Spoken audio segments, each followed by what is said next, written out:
of Astromaterials Research and Exploration Science here at the Johnson Space Center. So that organization has a multitude of responsibilities.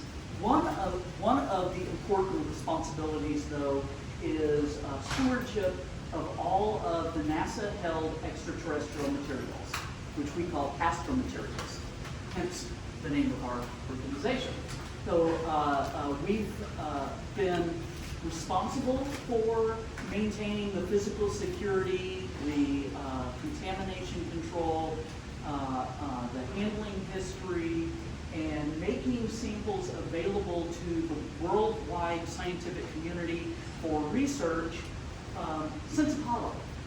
Our legacy is actually the Apollo sample collections, and we were constituted as an organization specifically to care for and manage that collection. Since then, we have gained 7 other collections for NASA, for the U.S., make them available for the world. So some of these samples are collected on Earth, like the Antarctic meteorite collection. That the ANSMET collection is a 3-party agreement between NASA, the National Science Foundation, and the Smithsonian to collect meteorites, rocks from space, in Antarctica and make them available for the scientific community. In addition, we collect cosmic dust samples in the Earth's atmosphere, in the stratosphere. Use the research equivalent of high altitude aircraft and collect dust in the highest portions of Earth's atmosphere, return them to the ground, and pick out the little dust grains that constitute stuff from other worlds. So we have interplanetary dust particles. Some of those particles contain grains that are interstellar. We have some grains that we have collected that predate the formation of our solar system. We also have a collection of returned spacecraft hardware, like the Hubble Space Telescope shield, wide field camera shield. We have pieces of LDEF, the long duration facility that was up in the shuttle era. We have Hayabusa samples from JAXA.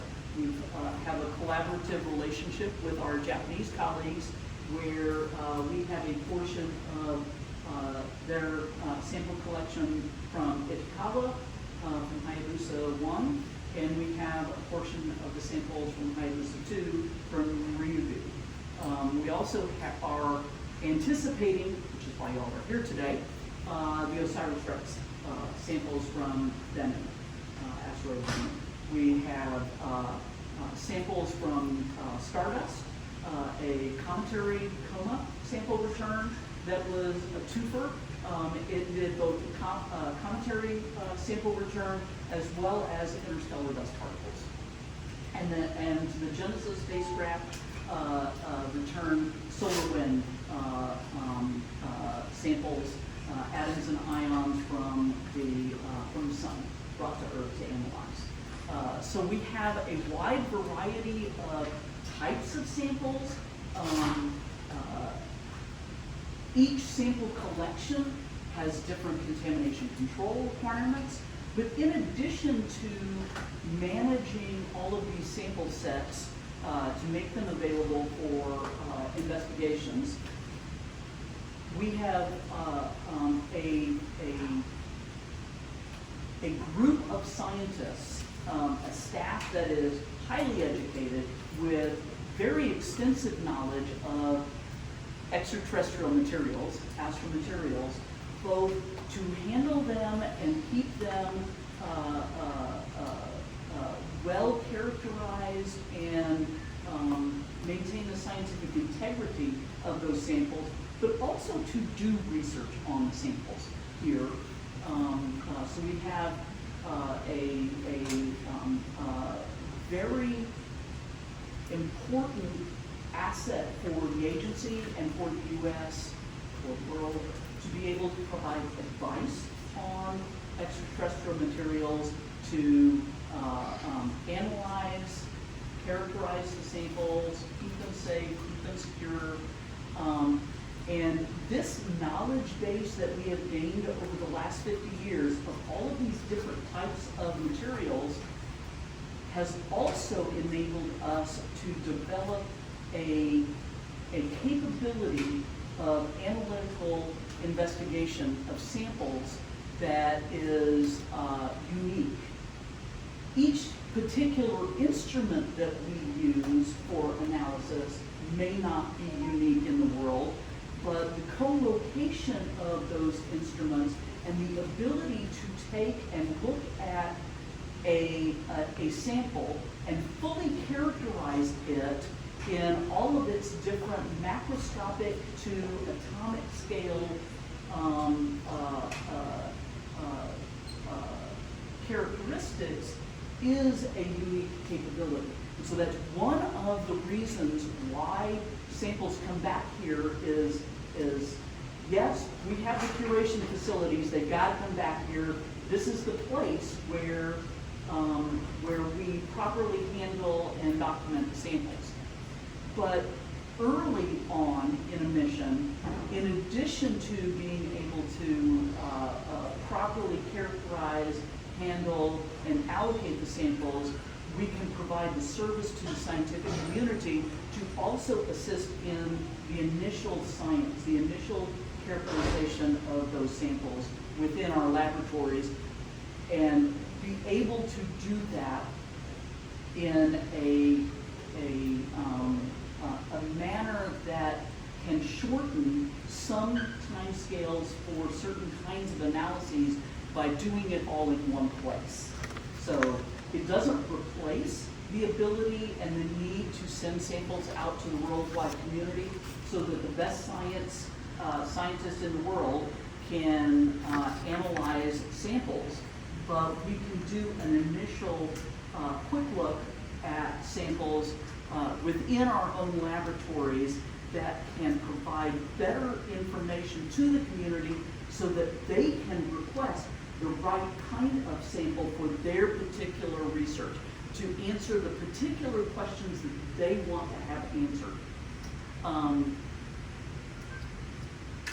So that provides us also with, in addition to sample return missions, the basic foundational knowledge to also work with mission science teams on interpreting the measurements that they make in situ, whether it is assisting in understanding Bennu when the samples were taken in 2020, what's the characteristics of that body, what does it look like, what are the dynamics that help shape its formation and evolution, but the current rovers on Mars, where you're doing in situ analysis and trying to understand the details of what Mars looks like.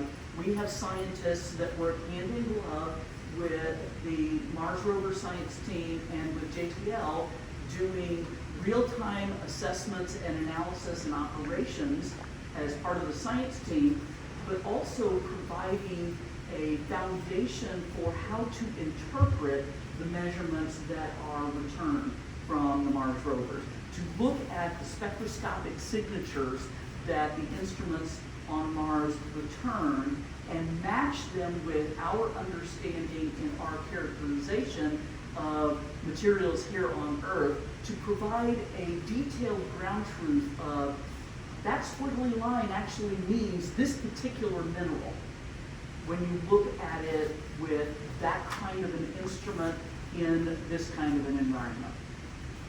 So that's a quick snapshot of what we do here.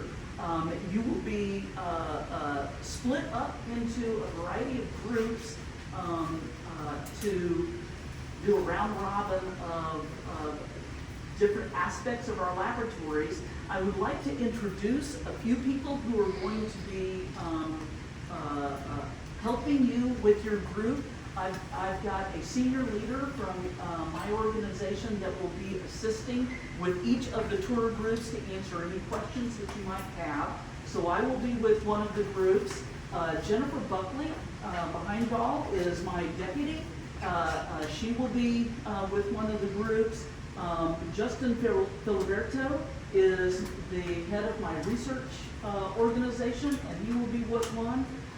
Francis McCubbin, there he is the agency's astromaterials curator, and he will be with the group.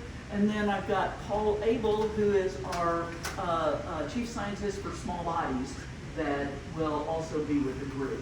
And then there's a variety of subject matter experts that you will be meeting at each particular spot, talking about their area of expertise and giving you any details that you might need to have. So that was a quicker introduction than I'm normally used to. I'm usually more verbose than that. So if there are any questions, overarching questions, I can take those. At this point, what mass of material do you think is coming back? Has it maybe changed from the camera views when they closed it? I refuse to answer that question for the following reason. One, I'm not that particular subject matter expert. Even though I could make a good guess, that is all it would be, and it would be solely based upon the spacecraft images from 2020 when they collected the material. One of the parts of early science is to understand what, in fact, we have brought back. And so there will be a press conference a few days to a week-ish, maybe 2 weeks, depending, after the spacecraft comes back, when we can de-integrate and look at the sample set and give a precise answer. But right now, the best you can get is from the guess during collection. What about characterizing the material? Can you do like pebbles, grains, maybe small boulders? There will be pebbles and grains of a variety of sizes, and that can be discussed with the subject matter expert when you get to either the mock-up lab over in Building 36 or the curation lab upstairs, depending on which group you're in, which one comes first. Hi, yes. So can you talk a little bit just about why we're taking samples? I know Bennu is a potentially hazardous asteroid. Why are we collecting samples from this asteroid and bringing them back here? Each asteroid has a different story to tell about the formation and evolution of our solar system. Bennu is actually an analogous asteroid to Ryugu. So the Japanese Hayabusa 2 mission and the OSIRIS-REx mission are something of sibling missions. Bennu has indications of the potential for organics in it, and so it can tell us some very interesting things about how organics formed within our solar system and the early parts of our history. Did you want to, or Francis, did you want to add anything to that? I'll just add that we do have meteorites that come from similar bodies. Those meteorites enter through the atmosphere, they then on the ground and they get contaminated by Earth. Collecting samples from the asteroid directly gives us the opportunity to collect them in a controlled environment where we can understand what contaminants are there, and then we can actually see the difference between what's on the asteroid and what contaminants are coming from Earth in our media. And so it gives us a unique opportunity to learn even more about the global meteorite samples. And there's also a planetary defense aspect to this, right? The planetary defense aspects, yes. I would say that Bennu isn't exactly one of the high priority planetary defense kinds of asteroids. It's not going to get us.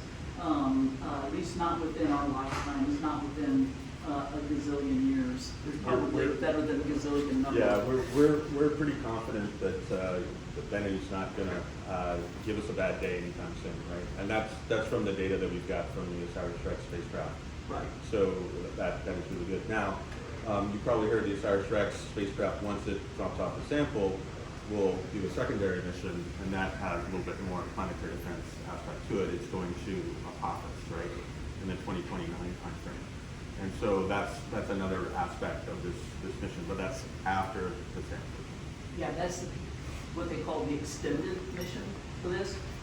One other thing that is planetary defense light, I guess, is the more we learn about the dynamics of asteroids at all, and the variability of how asteroids are formed and what shape they're in, especially the variability in how rubbly is the rubble pile asteroids, gives us more information for planetary defense and how we can interact with them, and when interacting with them helps versus in what form interacting with them actually makes a bad day a worse day.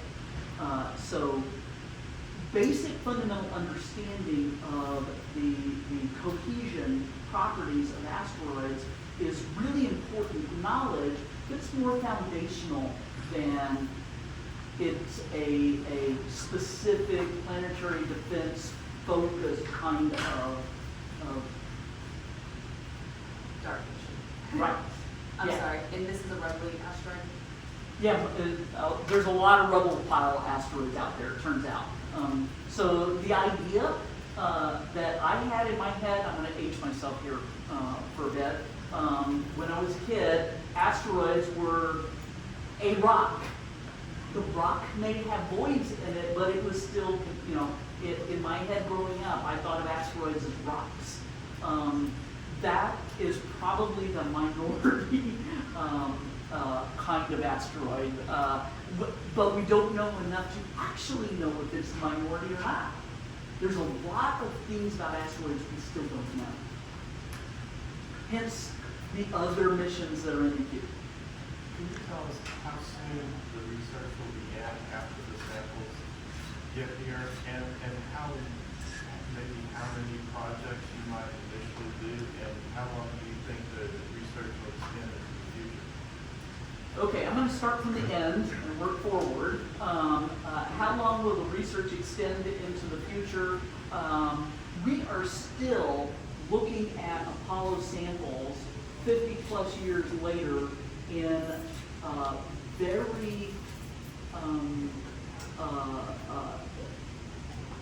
very active research ways. So one of the values of sample return is it's sort of the gift that keeps on giving, in that as long as we do our job properly and provide good maintenance of the scientific integrity of the samples, which is our job as stewards, is they are available for decades. When the questions change, the technology to analyze things change, the understanding years prior can influence future science, and we still have samples that we can make available for that. So the amount of time available for good science is unending for samples that we have here on the ground. The initial science is going to happen very shortly after the samples are deintegrated from spacecraft. So there will be a period of time where we're opening the can, if you will, and deintegrating the science canister from the Earth entry vehicle opening the science canister, removing the tag sand, the touch and go sample mechanism out, opening that sample container, and assessing what we have, documenting what exists, the amount, the mass, the variability of the sizes of the sample that are collected, those kinds of things. Once that happens, then samples will be made available to the dedicated science team for this mission to answer specific science objectives of the mission. In parallel to developing a catalog of the samples that can then be made available to the broad scientific community for, let's call it opportunistic science. So the dedicated OSIRIS-REx mission team has a set of scientific objectives for the mission. That objective science will happen almost immediately. There will be some time lag due to proper characterization, proper documentation of what we have, and then a catalog developed for the broad scientific community to propose for opportunistic science, for additional science questions beyond the scope of the OSIRIS-REx mission. And that will be global? Yeah, like all of our samples are all globally available to approved, peer-reviewed research projects around the world. Yeah. So I have a question. So was any analysis performed before the samples started making their return back to Earth? OSIRIS-REx as a mission absolutely had mission sensors on it. So yes, and that information is also part of what will help us make good decisions on how to allocate the samples as they're brought back. And there will be a portion of the samples, like I said, that are reserved for